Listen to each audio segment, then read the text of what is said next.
Hello, folks. So, spring is here, and I had this major idea to mix the spring Pikachu plushie that I have and with a photo from a movie that I watched. It's a horror thriller.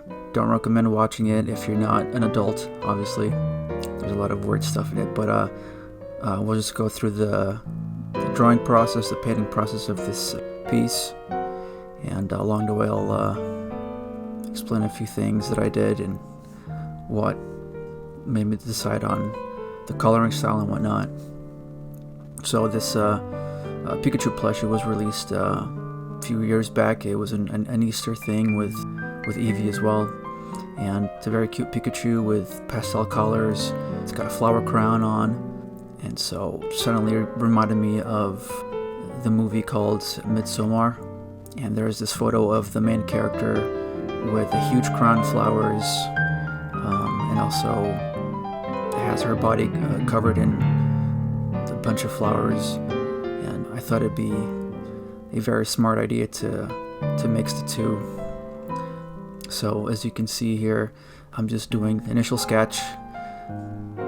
And earlier I had to make the eyes bigger because they were too small. And if you're being creeped out by how it looks like right now, that's pretty much the idea.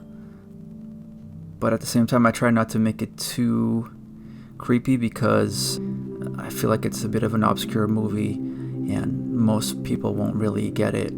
But at the same time, I still think that it has a bit of a creepiness factor to it.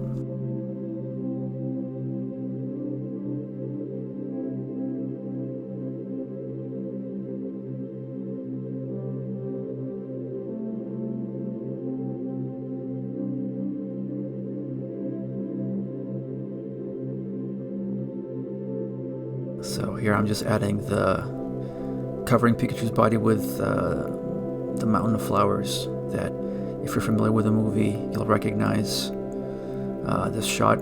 It's at the very end of the movie, and the character is just like has this big smile on her face, but how can I put it? She's not exactly, I guess, content.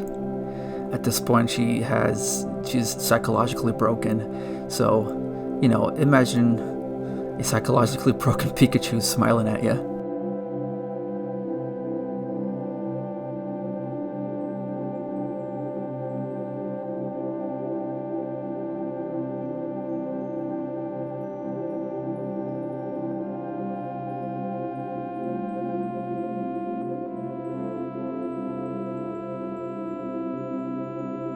Okay, so I think the sketch here is done. It's time to move on to doing the line art. If you've been following my work as of late, you'll notice that I've been having a lot of fun with this pencil textured brush, but I didn't exactly start with a Photoshop brush drawing like this. I would actually, draw with a simple, HB pencil that you use at school or whatever. Nothing fancy. I also have an erasable colored pencil that's blue. So the process is pretty much the same, except I'm doing everything on Photoshop now. But yeah, it started out with a Prismacolor. It's called Kohl Erase pencil. It's blue. I just sketch out things on paper first very lightly because the blue can be removed in Photoshop and leaving only the pencil line art on its own. And at first I would actually just leave the pencil on there, the blue pencil lines, but recently I decided to start erasing them lightly so that I could still see them and then go over them with a regular pencil. But a few months ago I sort of found out how to have the same texture on the brush in Photoshop, so I decided to do everything digital recently.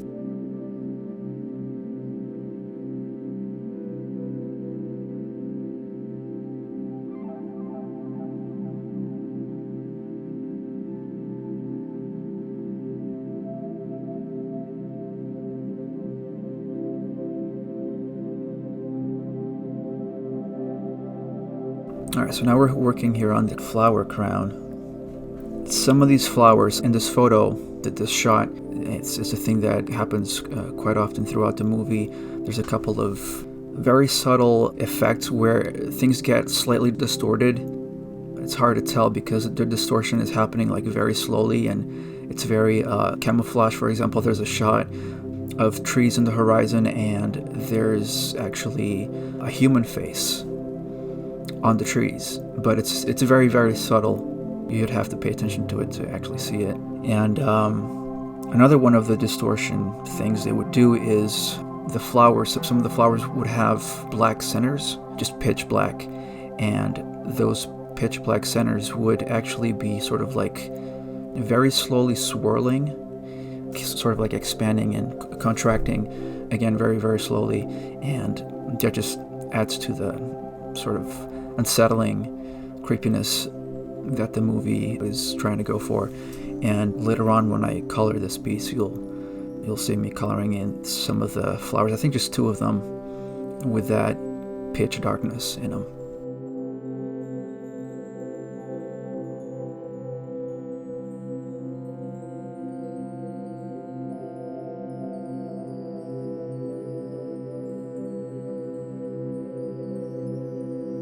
So now I'm just strengthening some of the lines, giving them some value.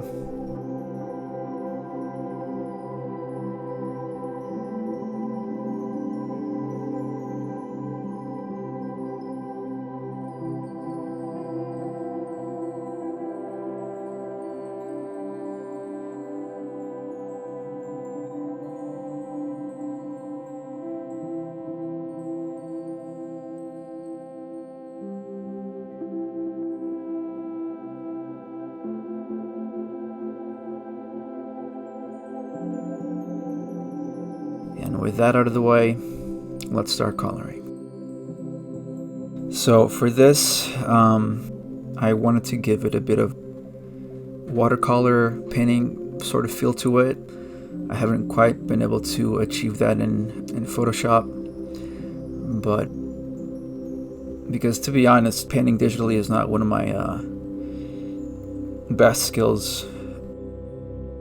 So for this, I just decided to go with one color for each thing, and the lighting would just be white.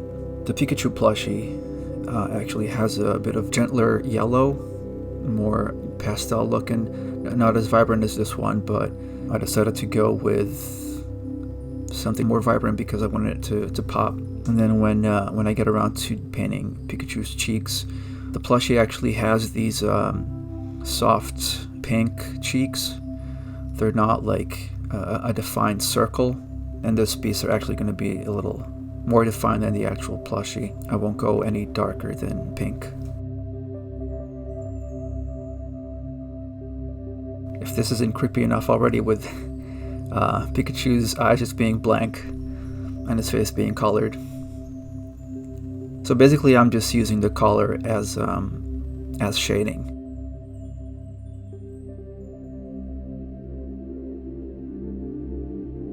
There's a couple of glitches around the video. You might have noticed the video will, jump around. The picture will move out of place. Some black squares will pop in and out.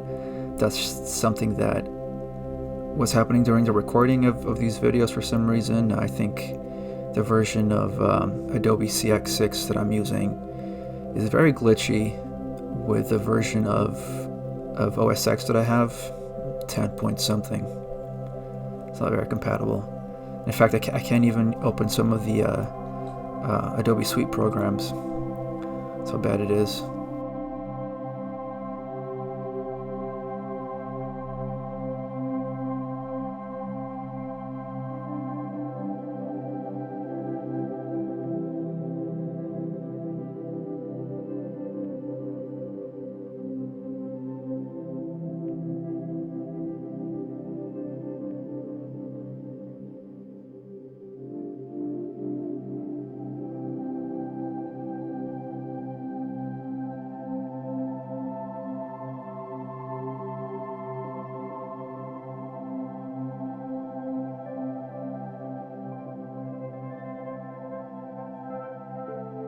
But here we go, the eyes are colored in.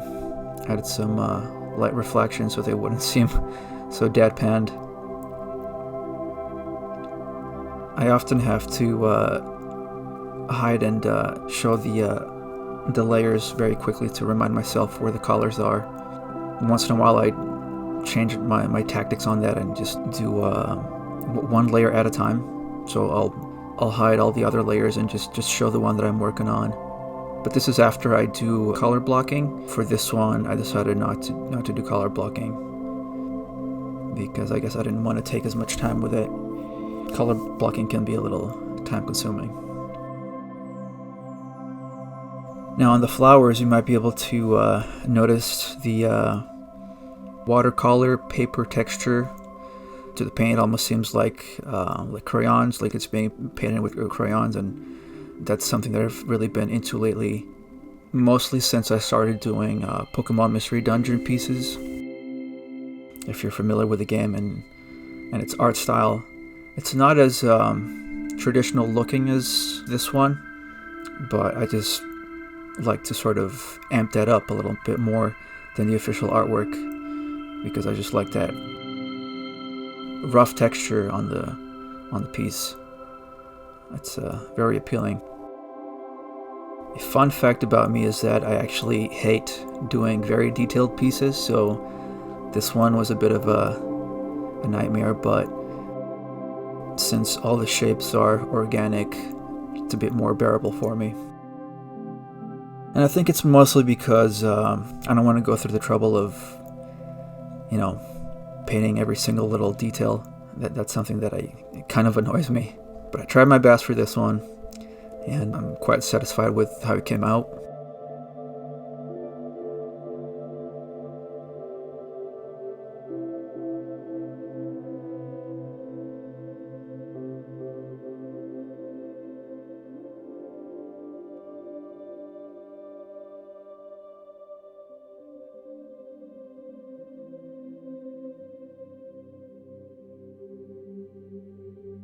I'm just adding some green to the leaves.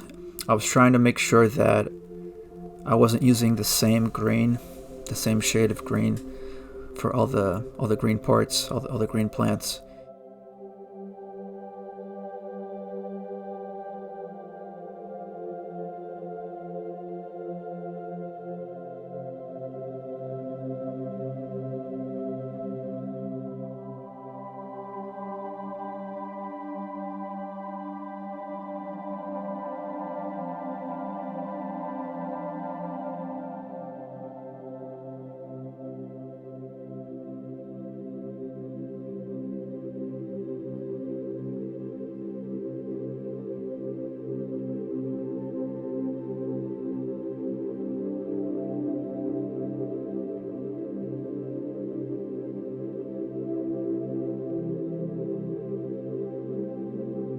So you just notice me there doing a lighter green, and some of the stuff was, I think I made it closer to brown. You'll see it later on. And yeah, as you can see there, the two flowers there that have the pitch dark centers to them, but they're not exactly just complete darkness. They still have the texture of the paper, which I really appreciate.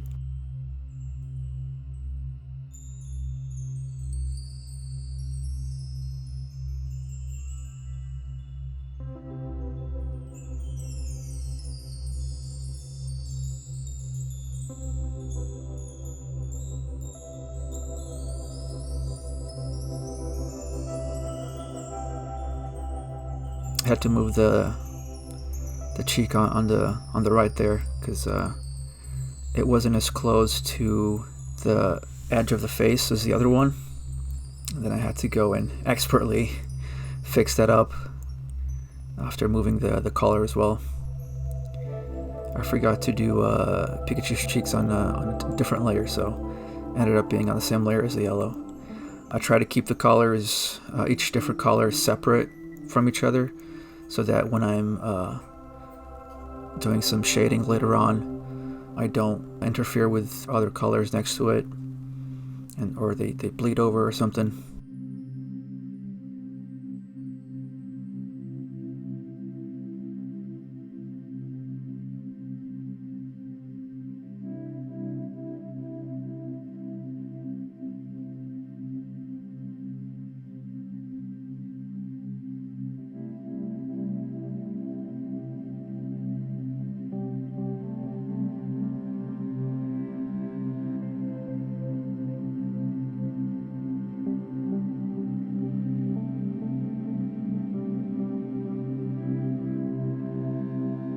So at this point it looks like mostly everything has been colored in. In a few seconds you'll see me doing the background. I didn't bother too much with adding detail to the background because I didn't want it to take too much attention from the detail in the foreground. And I think this is the only part where I actually did some color blocking, whereas before I was just straight up doing the shading with the colors. But for the background I wanted to block it out first, add the colors later. I started with this gold color because I was thinking about Pikachu's body under the flowers, so obviously it needed to be a darker color because of the shadow that everything else was casting on it. So now I'm starting to do the sky in the back.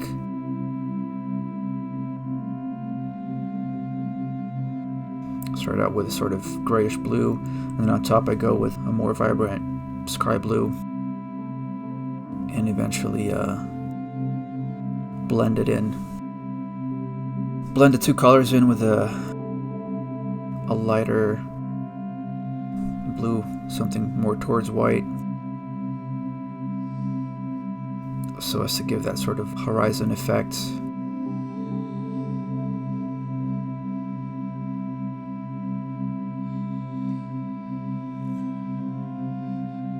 And there it is. And I'm just doing some horizontal lines across the sky just to keep it, I don't know, snazzy, I suppose. Okay, and I think that's pretty much it. I'm after this do some detailing stuff that's harder to see. In fact, right now I'm actually adding some color to the line art, especially to the flowers, just to give them a more gentle look to them. Probably adding some green to the leaves as well, to the line art.